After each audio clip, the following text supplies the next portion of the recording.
네, 자, 2교시 시작하도록 하겠습니다. 표준어 규정 5항에 어원에서 멀어진 형태의 표준어 118페이지죠. 예, 계속 보시면 제5항 어원에서 멀어진 형태로 굳어져서 널리 쓰이는 것은 그것을 표준어로 삼는다. 예, 여기에 따라서 예를 보시면 강낭콩, 강남콩.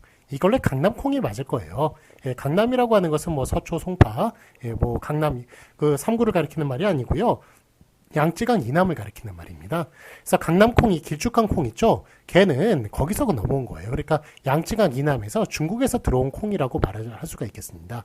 그런데 그게 뭐 중국에서 들어왔건 어쨌건 그게 중요한 게 아니고 현재 발음이 강남콩이라고 하고 있다는 거예요. 어원을 잊어버리고 강남콩으로 하고 있으니까 어원에서 멀어진 형태는 굳이 어원 밝히지 않고 그냥 굳어진 형태로 적는다에 따라서 표준어 규정 5항에 따라서 강남콩이라고 그렇게 쓰기로 했다는 겁니다. 뒤에 강냉이도 나오거든요. 강냉이 같은 경우에도 이게 원래 강남이겠죠. 그러니까 옥수수를 강냉이라고 부르기도 하는데 걔도 아마 양쯔강 이남에서 넘어와서 강남이라고 불렀다 강냉이가 됐을 거예요. 그렇지만 어쨌든 그 이역 행동을 인정해가지고 그래서 강냉이가 되는데 이거 그냥 강냉이로 그렇게 부르기로 했습니다. 그래서 강낭콩하고 같이 강냉이 같이 좀 알아두셨으면 좋겠네요. 자, 그럼 이제 고삿, 그 강남이 틀립니다. 그러니까 강냉이라고 부르는 게 맞는 거예요. 그것도. 자, 고삿이라고 하는 게 이게 지붕을 이을 때 쓰는 새끼라고 얘기를 하는데, 예, 하여간 요거는, 예, 하여간 초가집 있을 때나, 예, 쓰는 말이니까, 초가집 같은 경우에는 지금 민속촌에나 볼 수 있죠. 예전에는 초가집이 되게 많았어요. 예, 그런데 예전에 이제 박정희 대통령이 군사정부 시절이었죠. 그때 이제 경부고속도로를 만들려고 헬리콥터를 대고 계속 서울에서 부산까지 왔다 갔다 하다 보니까 밑이 너무 초라하게 보이는 거예요. 다 초가집이니까. 그래서 일괄적으로 그때 예, 대통령이 명령을 내렸죠. 저거 다 슬레이트나 양철판으로 다 바꿔라. 예, 그래가지고 초가집이 대한민국에서 순식간에 다 없어져 버렸습니다. 그러면서 하여간 그때는 이제 군사정부 시절 그렇게 대통령이 명령을 내리면 예, 다 따라야 되는 그런 시절이 돼가지고 예, 하여간 일괄적으로 다 없어지는 예, 그런 일이 있었습니다. 그래서 어쨌든 이제 고삿이라는 말은 89년도니까 그때 1970년대 얘기거든요. 그래가지고 89년도까지만 해도 이런 말이 좀 쓰였는지 어떤지 모르겠는데, 하여간 그때는 이제 축가집을 만들던 사람들이 실제로 살아 있었으니까, 요 말이 이제 있었는지 모르겠는데, 요즘은 안 쓰는 말이라고 얘기를 할 수가 있겠습니다. 자, 이제 사글세, 사골세, 예, 요게 있는데, 사글세고 앞에 있는 거를 맡겨야겠습니다. 사골세는 이제 원래 이제 한자로 따지면 사골세가 맞을 거예요. 예, 그런데, 어원에서 멀어진 형태를 표준어로 삼았으니까, 이 사골세라고 부르는 사람 없고 다 사글세라고 부르니까 앞에 있는 사글세를 맡겨야겠습니다. 그 다음에 울력성당, 이거는 무슨 천주교 성당을 가리키는 말이 아니고요. 때를 지어서 으르고 협박하는 일이라고 합니다. 그래서 원래 위력성당이라는 그런 한자어가 맞았겠습니다만 요거를 다 울력성당 이렇게 하다 보니까 울력성당이란 말 요즘은 쓰지도 않는 말입니다. 그러니까 어쨌든 이렇게 협박하는 일, 울력성당을 그렇게 표준어로 맞게끔 하였습니다. 자, 해설 보시면 지붕을 이을 때 쓰는 새끼, 이게 고삿, 시옷 받침, 그 다음에 좁은 골목이나 길, 고삿, 요런 티읕 받침으로 써요, 그대로. 예, 이거 티읕 받침을 쓰는데, 다 함께 고삿으로 티읕 받침을 써둔 것을 분화시켜서 앞에 것을 고삿, 시옷 받침으로 쓰기로 하고, 지붕을 이을 때 쓰는 새끼줄, 그거는 고삿, 시옷 받침으로 쓰기로 했고, 그 다음에 좁은 골목이나 길은 고삿, 티읕 받침으로 그렇게 쓰기로 했다는 그런 설명이 되겠습니다. 자, 다만 보시면 어원적으로 원형에 가까운 형태가 아직 널리 쓰이고 있는 경우에는 그것을 표준어로 삼는다. 이번에 원형을 표준어로 삼는다는 얘기예요.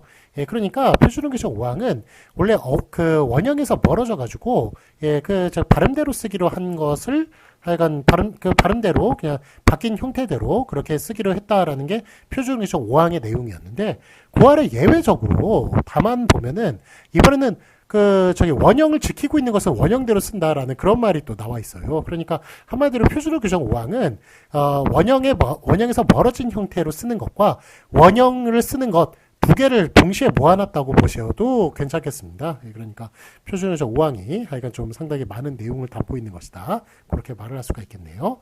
자, 그래서 예를 보시면 갈비와 가리가 있는데 바뀐 형태 가리로 쓰는 것이 아니라 원래 형태인 갈비로 우리 갈비 때 갈비로 쓰기로 했다라는 그런 얘기예요. 그 다음에 간모와 갈모가 있는데 간모 같은 경우에는 우리 아마 조속과 학생들 아실 거예요. 그 도예과 학생들. 그거 만들 때, 도자기 만들 때 삥삥 돌려야 되잖아요. 그 아래 돌리는 그 물레, 밑고리, 그 물레 고리, 그거를 갖다가 그 간모라고 부른다고 하네요. 간모라고 실제로 부르실 것 같아요. 그분들은. 지금 아마 미술과 학생들 있으실 것 같은데, 그런데 어쨌든 이게 간모만, 맞게 하였고, 그걸 또 갈모라고 부르기도 했는데, 갈모는 틀린 말이고, 그런데 또 이제 옛날에 우비를 또 이제 갈모라고 부르기도 했나 봐요. 그 말은 또 갈모라고 쓰기로 했다는, 그런 이야기가 되겠습니다. 그래가지고, 우리 옛날에 사랑과 영웅 오 마이 러브 막 이런 노래 부르면서 막 뒤에서 이렇게 막 도자기 만들고 있으면 뒤에 뭐 안아주고 뭐 이런 그 내용이 나오는데 그 아래 물레 밑꼬리 그거를 간모라고 그렇게 부르기로 했다는 그런 간모라고 원래 간모가 맞고 간모로 쓰기로 했다. 갈모라고 쓰진 않기로 했다. 갈모는 우비로만 우비의 뜻으로만 쓰기로 했다라는 그런 내용이 되겠습니다. 다음에 이제 굴젓과 구젓이 있는데 이제 굴로 만든 젓갈이겠죠. 그런데 그거는 이제 원형을 살펴가지고 원형을 살려서 굴젓으로 쓰기로 하였습니다. 그다음에 말곁 이거는 참견하는 말이라고 얘기합니다. 그래서 곁에서 참견하는 말이기 때문에 말곁 티읕 받침 그거를 맞게끔 하였고요. 그다음에 물수랄 이런 게 있는데 이제 물수랄 같은 경우는 요즘 이제 국방 요리 그것 덕분에 그래서 이제 이게 좀 유명해진 것 같아요. 그전에 이제 무슨 뜻인지도 몰랐는데 이게 뭐냐하면 삶은 계란을 우리는 이제 껍질째로 이제 삶은 계란을 만들잖아요. 그런 게 아니라 뜨거운 물에 계란을 탁 터뜨려가지고 젓가락 하는 거로 돌돌돌 말아가지고 그래서 삶은 계란 형태를 만드는 것을 물수란이라고 합니다. 그래서 저도 이제 국방을 보면서 알게 되었어요. 그러다 보니까 하여간 뭐 물수란과 물수랄이 있는데 그 란이 바로 그 알을 가리키는 한자어이기 때문에 그래서 원형을 밝힌 물수란을 맞게끔 하였다는 그런 내용이 되겠습니다.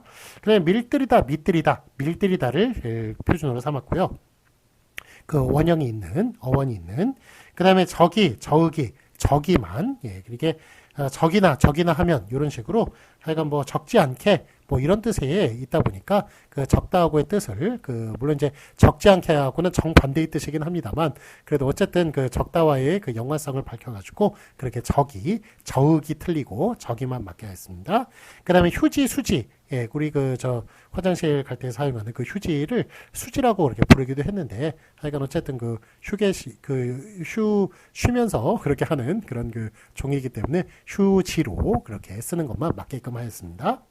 자, 해설 보시겠습니다. 그동안 한편으로는 저기가 널리 보급되기도 하였지만 그러나 적다와의 관계를 부정할 수 없어서 적이만 맞게끔 하였다. 이것을 인정하는 쪽으로 즉 적이만 인정하는 쪽으로 그렇게 결정하였다는 이야기입니다.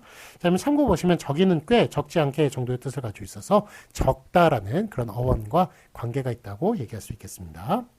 자, 확인 문제 보시겠습니다. 맞은 것을 오피하시오. 강남콩. 자, 이거는 이제 바뀐 형태를 표준으로 삼은 것이죠. 그래서 강낭콩을 표준으로 삼은 앞에 게 맞겠고요. 사글세, 서글세 이것도 어원에서 멀어진 형태를 표준으로 삼은 것이기 때문에 앞에 있는 사글세가 맞습니다. 자, 다만은 아직도 어원에 가까워서 그 어원이 있어서 어원에 가까운 형태를 어원인 형태를 표준으로 삼은 예가 되겠습니다. 그의 공격적인 말에 나는 적이 당황하였다. 적지 않게 당황했다. 꽤 당황하였다. 그래서 적이 그 앞에 걸 맞게끔 하였죠. 그 적다와의 어원을 생각하여서 적이를 앞에 걸 맞게 하였습니다. 그 다음에 참고 보시면 자키와 자기가 있죠. 요 적이와 자키를 같이 알아두시는 게 좋겠네요. 왜냐하면 둘 다 예외적인 것들이에요. 그러니까 적이 같은 경우에는 이제 어원을 살리는 그런 예외가 되겠고 자키 같은 경우는 앞에서도 다뤘지만 희가 붙을 이유가 없는데 희가 붙는 이희 중에 부사 만드는데 희가 붙는 그런 예외적인 것이었죠. 그러니까 적이와 자키 두 개 같이 동시에 좀 알아두시면 좋을 것 같네요. 뭐 같은 종류는 아니지만 그래도 뭐 적다, 작다 뭐 이런 말과 그 다음에 두 글자라는 거, 이희 그렇게 쓴다는 것, 하여간 좀 그런 점에서 좀 비슷하기 또 예외적으로 쓰인다는 것 비슷하기 때문에 두 개를 같이 이렇게 알아두시는 게 좋을 것 같습니다. 자, 이번에 119페이지 의미통합 표준을 살펴보도록 하겠습니다. 제6항 다음 단어들은 의미를 구별함이 없이 한 가지 형태만을 표준으로 삼는다. 그래서 돌슬맞은 아이 아니라고 그랬죠? 그래서 리을 시옷이 아니고 리을만 맞게끔 하였습니다. 얘네는 뜻에 약간 구분이 있었나 봐요. 그런데 구분 없이 그냥 하나의 형태, 리을 형태만 표준으로 삼은 예가 되겠습니다. 자, 둘째, 요거 둘째만 맞게 했습니다. 첫째, 둘째, 셋째, 넷째 다 받침 붙인다고 말씀드렸죠. 셋째만 맞고요. 넷째만 맞습니다. 받침 다 붙인 것만 맞습니다. 그 다음에 빌리다와 빌다가 있는데 빌리다만 맞게 했습니다. 렌트를 하건 버로우를 하건 다 빌리다가 맞고요. 빌다라고 하는 것은 이제 두 손 모으고 용서를 비는 건 싹싹 비는 행위. 요것만 빌다라고 했고, 그래서 이 자리를 빌려 감사의 말씀을 전합니다. 그는 이제 그걸 한 거죠. 버로우를 한 거죠. 그럴 때 이 자리를 빌려라고 빌리다를 사용하는 것을 볼 수 있습니다. 이 자리를 빌어 감사의 말씀을 드립니다. 그거는 틀린 표현이다. 그렇게 말할 수 있겠습니다. 자, 다만 보시면 둘째는 10단위 이상의 선수가 있을 때 두째로 한다. 이것도 앞에서 제가 통합 강의 교재할 때 말씀드린 적이 있는데, 자, 12째에 그러니까 첫째, 둘째 할 때 그렇게 한 단위에서만 둘째라고 그러는 거예요. 그런데 10단위 이상으로 넘어가면 10단위 이상, 그래서 20, 30 이렇게 얘기할 때, 그때 12째, 22째, 32째, 42째 이런 식으로 그때는 다 두째로 그렇게 쓰기로 했다는 겁니다. 그러니까 둘째는 좀 약간 헷갈려요. 그래서 다른 것, 셋째 같은 경우는 13째나 23째나 다 셋째예요. 넷째도 마찬가지고 다 넷째 받침 붙입니다. 그런데 둘째만 10단위 이상에서는 12째, 22째 그렇게 쓴다는 것 같이 기억해 주시기 바랍니다. 자, 확인 문제 보시겠습니다. 맞은 것을 오피하시오. 봄에 빌려갔던 쌀을 가을에 갚다. 이런 식으로 봄에 빌리다, 버로우를 한 것, 렌트를 하건 어쨌든 간에 빌리다로 쓰기로 했다는 것, 빌다로 쓰지 않는다는 것, 그 앞에 말이 맞습니다. 빌려가 맞습니다. 그는 둘째이다. 그 둘째가 맞습니다. 이거는 이제 한 단위죠. 그러니까 둘째로 쓰는 게 맞는데, 자, 다만 보시면 12째, 22째, 32째 이런 식으로 10단위 이상에는 두째로 쓴다. 12째, 22째, 32째 뒤에 게 맞겠습니다. 자, 그러면 표준규정 7항 보시겠습니다. 히읗, 숫. 요거 앞에서 한번 다룬 바 있어요.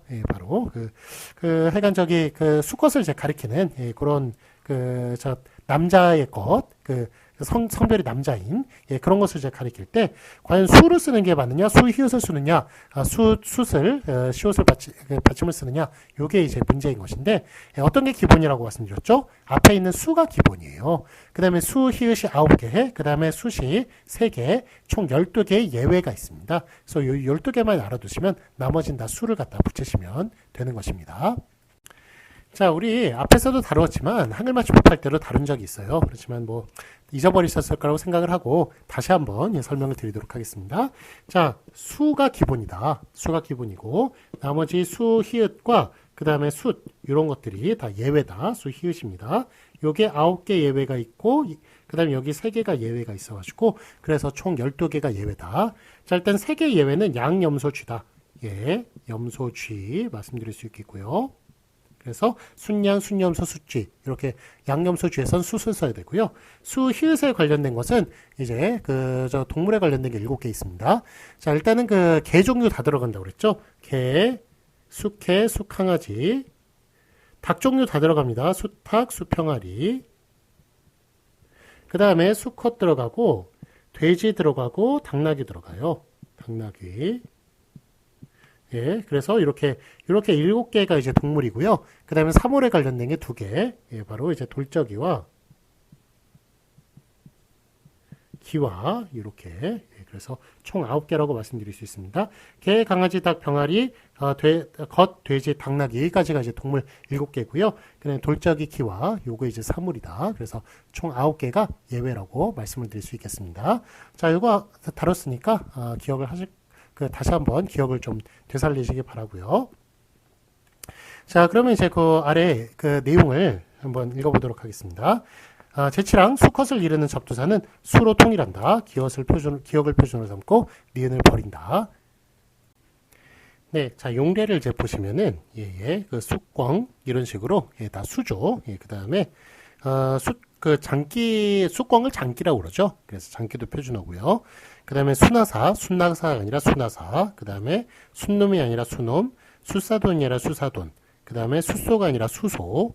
예, 그 다음에 숫은행나무가 아니라 수은행나무 이런 식으로 다 수를 갖다 붙여주는 것을 볼 수가 있습니다. 그러니까 수가 기본이에요. 그 다음에 다만 1번 보시면 다음 단어에서는 접두사 다음에서 나는 거센 소리를 인정한다. 접두사 암이 결합하는 경우도 이에 준한다. 그래서 거센 소리 수, 히읗으로 나는 경우 이렇게 9가지 예외가 있겠군요. 수, 강아지, 수개, 개 종류 들어가고요. 그 다음에 수컷, 그 다음에 수키와 수탉, 수탉나귀, 수톨저귀, 그 다음에 수퇴지, 수평아리. 예, 이런 식으로 이렇게 그 동물 7개, 그 다음에 사물 2개, 그런 식으로 이루어져 있는 것을 볼 수가 있고, 그 다음에 암도 마찬가지예요. 암도 이렇게 요 9가지에 관해서는 그렇게 암 히읗으로 그렇게 이름을 붙여주는 것을 볼 수가 있습니다. 자, 그 다음에 해설 보시면 여기에 제시되지 않은 개미, 거미도 수개미, 수거미가 자연스럽게 느껴질 사람이 있을 것인데 요 9가지 예외는 들어가지 않습니다. 그러니까 수, 개미, 수, 거미인 거예요. 그러나 이번에는 즉 89년도에는 거센 소리를 다만 1에 제시된 한 단어에 하나여 인정하였기 때문에 수, 개미, 수, 거미 예, 그렇게 붙여주셔야 맞습니다. 그 다음에 수, 고양이 예, 고양이는 그 9가지 예외 안 들어가요. 개 종류가 들어가지 고양이는 안 들어갑니다. 그러니까 수, 고양이 그렇게 써주셔야겠습니다. 그 다음에 다만 2번 보시면 다음 단어의 접두사는 수수로 한다. 그래서 기억이 맞고 니은이 틀린데요. 그 양념소지죠. 그러니까 순양, 순염소, 수쥐 요거는 수수로 한다라는 것 같이 기억해 주세요. 3가지 예외입니다. 그 다음에 해설 보시면 다만 1과 다만 2에 제시된 이외의 단어에서는 수로 통일하였습니다. 그러니까 수가 기본이에요. 수, 거미, 수, 개미, 수알미새, 수나비, 수술로 그렇게 통일한 것이다. 아래 참고 보시면 수, 히읗으로 쓰는 것은 총 9개로서 수강아지, 수개, 수컷, 수키와 수탉, 수탉나귀, 수톨저기, 수퇴지, 수평아리이고 수수로 쓰는 것은 총 3개로서 순양, 순염소, 수쥐입니다. 수톨저기의 돌저기는 경첩의 고유어가 되겠습니다. 자, 그래서 경첩 요거 기억하시죠? 요거 이렇게 문을 열고 닫게 하는 그런 것인데, 그러니까 문설주에 달려 있는 애들이 걔가 이제 암톨저기가 되겠고 문에 달려 있는 애들이 수톨저기가 되겠습니다. 자, 그래서 약간 돌저기는 그 고유어로서 경첩의 그 고유어라고 얘기할 수 있겠습니다. 자, 확인 문제 보시겠습니다. 맞은 것을 오표하시오. 자, 그 수놈과 순놈이 있네요. 예, 요거는 이제 9가지 예외에 안 들어가죠. 그러니까 무조건 다 수입니다. 수놈이 맞고요. 그 다음에 수소, 예, 이 수소라고 착각하는 경우가 많아요. 그런데 수소입니다. 저기 암소의 반대 수소입니다. 그 다음에 수개미, 수고양이, 헷갈리는 것들 다 나왔네요. 다 팩에 맞습니다. 그 다음에 다만 1번, 이제 그 예외적인 수 히읗을 붙는 9가지, 수 강아지 그 뒤에 게 맞고요. 수톨저기 뒤에 게 맞습니다. 그 다음에 다만 2번, 그 예외 숫을 붙이는 예외 3개, 숫쥐가 맞습니다. 양염소쥐, 숫쥐 뒤에 게 맞습니다. 다음에 제2절 모음 보시겠습니다. 표준어 규정 8항에 보시면 양성 모음이 이제 음성 모음으로 그렇게 바뀌는 표준어에 대해서 살펴보도록 하겠습니다. 제8항 보시면 양성 모음이 음성 모음으로 바뀌어서 굳어진 다음 단어는 음성 모음 형태를 표준어로 삼습니다.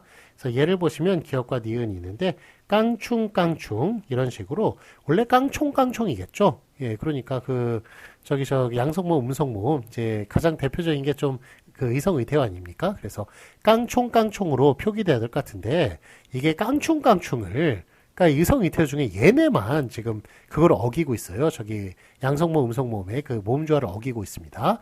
깡충깡충이 맞아요. 깡충깡충으로 생각하셨죠? 깡충깡충만 맞습니다. 오순도순이 맞을까요? 오손도손이 맞을까요? 오손도손이 맞아요. 다른 것들은 다 양성모음은 양성모음끼리, 음성모음, 음성모음끼리 이렇게 결합을 하는데 깡충만 예, 이런 식으로 예, 그 양성모음과 음성모음이 결합하는 식으로 그거를 맡겨야 했다는 것 기억해 주시기 바랍니다. 그래서 깡충깡충 아니다, 충깡충이다. 그 다음에 둥이 있죠? 예, 둥이 우리 그때 국어문 규정, 총합 강의 교재, 거기서 나왔겠지만, 통합 강의 교재로 나왔지만, 둥이입니다. 동이가 아니라. 그래가지고, 귀염둥이, 막둥이, 이런 식으로 둥이를 붙인다는 것. 그 다음에, 발가숭이라고 합니다. 그래서, 발가송이가 아니라 발가숭이. 그러니까 둥이와 숭이, 얘네들은 다 둥이숭이로 그렇게 붙인다는 것 기억해 주시고, 그 다음에 보통입니다. 보통이가 아니라. 그 다음에 봉죽. 이것도 봉족군이 아니라 원래 그 한자로 보면 봉족이 맞을 거예요. 그런데 사람들이 다 봉족 이런 식으로 모음 조합 파괴해서 그렇게 양성 모음을 음성 모음으로 발음하는 식의 그런 이제 그 버릇이 들어가지고 그래서 이걸 봉죽군 그런 식으로 짐꾼을 얘기하는 거예요. 지팡이 짚고 다니면서 짐 이렇게 드는 그 짐꾼을 얘기하는 봉죽군, 그걸 봉죽이라고 부르기로 했습니다. 그 다음에 뻗정다리가 아니라 뻗정다리. 그 다음에 아서라, 그 아사라가 아니라 아서라 이런 식으로 모음조와 어기는 식으로 그렇게 쓰고 있고요. 그 다음에 오뚜기가 아니라 오뚜기 이런 식으로 오뚝을 씁니다. 오뚝. 그 다음에 오뚝이라는 것 제가 몇 번 반복해서 말씀드렸죠. 오뚝이 산분율이 틀리다는 것. 하여간 오뚝입니다. 오뚝. 그 다음에 이제 주추 이런 식으로 원래 한자로 보면 주초네요. 그런데 요거 하여간 뭐 어원을 이미 잊어버리고 이렇게 저희 음성 모음으로 바꿔가지고 이렇게 발음하는 경우 음성 모음을 맡게 했으니까 주추를 맡게 했습니다. 자, 근데 다만 어원의식이 강하게 작용되는 다음 단어에서는 양성모음 형태를 그대로 표준으로 삼는다. 자, 그래서 이게 저 음성모음으로 바뀐 것 같이 헷갈립니다만 그래도 아직까지 그 어원이 강하게 작용을 해서 계속 양성모음으로 발음하는 것들은 양성모음으로 그 표준어를 삼는다. 그런 내용이 되겠습니다. 자, 예를 보시면 부조돈 있죠? 부조가 맞습니다. 한자가 부조예요, 원래. 그런데 부조돈이라고 그렇게 잘못 이렇게 읽힌 경우도 많은데, 그런 경우에는 아직까지 바뀌지 않았다. 얘네들 그냥 양성모음 그대로, 한자 그대로 어원의식이 강하게 작용해서, 양성모음 그대로 쓰기로 한 부조가 포함이 되고요. 그 다음에 사돈도 포함이 됩니다. 사둔이 아니라 사돈이라는 것. 원래 한자가 사돈이에요. 그 다음에 삼촌. 이거 삼촌 같은 경우도 삼춘이라고 부르는 경우도 있지만 하여간 아직까지 어원의식이 강하게 작용해서 원래대로 어원의식이 강하게 작용해서 원래대로 삼촌이라고 그렇게 부르기로 한 겁니다. 자, 부모와 자식 간이 1촌이죠. 그 다음에 형제 간이 2촌이죠. 그러니까 부모의 형제니까 1 더하기 2 해가지고 3촌이 되는 거예요. 그래서 이렇게 어원의식이 강하게 작용을 하니까 이렇게 음성모음으로 바뀐 것 생각 안 하고 그냥 양성모음 그대로 어원 그대로 두기로 하였습니다. 자, 확인 문제 보시겠습니다. 맞은 것을 오표하시오. 깡총 둘 중에 뭐가 맞나요? 깡충 이렇게 바뀐 형태가 맞다고 말씀을 드렸죠. 그 다음에 오뚜기 이것도 바뀐 형태 오뚜기가 아니라 오뚜기 이런 식으로 저 의성의태어인데 이렇게 바뀐 형태 요거를 표준어로 삼았습니다. 오뚜기가 맞고요. 자, 다만 보시면 부조돈 있죠? 얘네들은 아직까지 저 어원의식이 강하게 작용을 한다. 그래서 원래 부조니까 그렇게 양성모음, 음성모음으로 바뀌지 않고 양성모음 그대로 이렇게 써줍니다. 그래서 부조돈 그 앞에 게 맞습니다. 자, 그럼 표준어 규정 구항을 보시겠습니다. 이 역행동화 표준어인데요. 제9항 보시면 이 역행동화 현상에 의한 발음은 원칙적으로 표준발음으로 인정하지 아니하되 다만 다음 단어들은 그러한 동화가 적용된 형태를 표준어로 삼는다. 그래서 니은이 표준어고 니은을 이제 버리는 것인데요. 자, 예를 보시면 내기와 나기가 있는데 내기를 맡게 했습니다. 그래서 이제 원래 이모음 역행동화 있죠? 지팡이를 지팽이로 발음하거나 호랑이를 호랭이로 발음하는 경우예요. 그래가지고 뒤에 있는 이가 앞에 있는 모음에 영향을 끼쳐가지고 그렇게 바뀌는 현상. 그래서 이 모음 순행이 아니라 앞에 있는 게 뒤에 있는 걸 영향을 미치는 게 아니라 뒤에 있는 게 앞에 있는 것에 영향을 미치니까 이 모음 역행동화라고 역순행이 아니라 역행이라고 그렇게 부르는 거예요. 뒤에서 앞을 영향을 미치니까. 자, 그런데 이게 지금 내기 같은 경우 그러니까 원래 이제 이 모음 역행동을 움라우트 현상이라고 그래요. 그래가지고 움라우트 현상 같은 경우에는 독일에서는 그거를 정식적으로 인정을 하는 현상입니다. 그런데 한국어에서는 이 모음 역행동화 움라우트 현상을 인정하지 않아요. 그런데 예외적인 몇 가지 예들을 아래다 지금 인정을 하는 몇 가지 예외들을 지금 아래다 적어 놓은 겁니다. 그러니까 호랑이가 마치 호랭이가 틀려요. 지팡이가 마치 지팽이가 틀립니다. 다른 것들은 다 틀리지만 요 예외적으로 몇 개 인정하는 애들 몇 가지 살펴보도록 하겠습니다. 첫째가 내기였어요. 내기. 그래가지고 서울내기, 신출내기, 풋나기라고 보통 이렇게 생각하는 경우가 많죠. 풋나기가 아니라 풋내기입니다. 내기.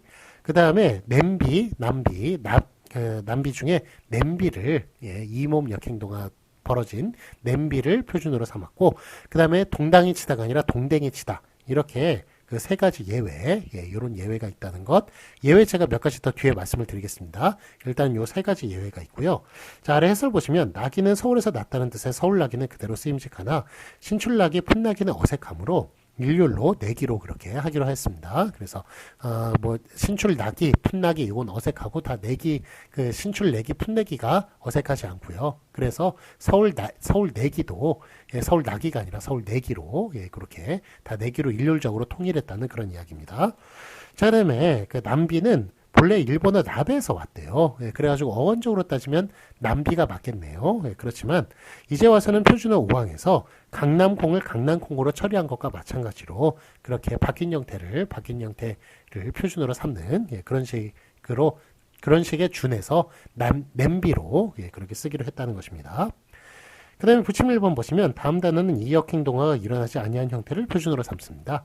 자, 그래서 아지랑이와 아지랭이가 있는데 이거는 원래 이역행동어가 인정하지 않는 예예요. 원래 한국에서 인정하지 않습니다. 그러니까 아지랑이가 맞는 거예요. 그래서 요에는 뭐 굳이 나올 필요도 없는데 하여간 이역행동어가 인정하지 않습니다. 아지랑이는 아지랭이 아니에요. 아지랑이에요. 원래대로 이역행동어가 인정하지 않는 대로 아지랑이가 맞습니다. 호랑이 지팡이처럼. 자, 그다음에 부침 2번 보시면 기술자에게는 장이, 그 외에는 쟁이가 붙는 형태를 표준으로 삼는다. 자, 여기 쟁이 같은 경우에도 이역행동을 인정하는 예군요.